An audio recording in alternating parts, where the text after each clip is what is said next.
கொடைக்கானலில் கோடை விழா மற்றும் பிரையண்ட் பூங்காவில் நடைபெறும் 62வது மலர் கண்காட்சி தொடங்கியது. இது பற்றிய கூடுதல் தகவல்களுடன் இணைகிறார் செய்தியாளர் ஹரிஹரன். ஹரிஹரன், வணக்கம். 62வது மலர் கண்காட்சியினுடைய சிறப்புகள் என்ன? வணக்கம். மலைகளின் இளவரசியான கொடைக்கானலில் கோடை விடுமுறை கொண்டாட வரும் சுற்றுலா பயணிகளை மகிழ்விக்கும் விதமாக ஒவ்வொரு ஆண்டும் கோடை விழா மற்றும் மலர் கண்காட்சி நடத்தப்படுவதாகவும், இந்த ஆண்டு 62வது மலர் கண்காட்சி மற்றும் கோடை விழாவானது இன்று தொடங்கப்பட்டது. இந்த கண்காட்சியை மாவட்ட ஆட்சியர் துவக்கி வைத்தார். இதில் ஏற்கனவே 3 கட்டமாக நடவு செய்யப்பட்ட மலர் சலுகைகளில் சுமார் 1 கோடிக்கும் மேற்பட்ட மலர்கள் பல வண்ணங்களில் பூத்து குலுங்கும் நிலையில் மேலும் சுற்றுலா பயணிகளை கவரும் விதமாக சுமார் 1 லட்சம் கார்னேஷன் மலர்களை கொண்டு திண்டுக்கல் பூட்டு, செல்ஃபி பாயிண்ட், மயில், கொய்யா, பூங்கி உள்ளிட்ட விலங்குகளின் உருவங்கள் வடிவமைக்கப்பட்டுள்ளது.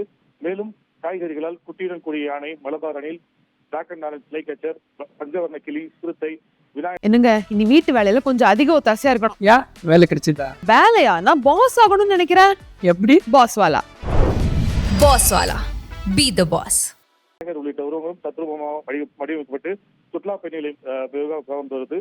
மேலும் கொடைக்கானல் மலைப்பகுதியில் விளையும் காய்கறிகள் மற்றும் பல வகைகள், தமிழ்நாட்டின் பல்வேறு பகுதிகளில் விளைந்த பூக்கள் உள்ளிட்டவை சுற்றுலா பயணியின் பார்வைக்காக சிறப்பு அரங்குகள் அமைக்கப்பட்டு வைக்கப்பட்டுள்ளது. இதனை சுற்றுலா பயணிகள் செல்ஃபி மற்றும் புகைப்படம் எடுத்தும் மகிழ்ந்து வருகின்றனர்.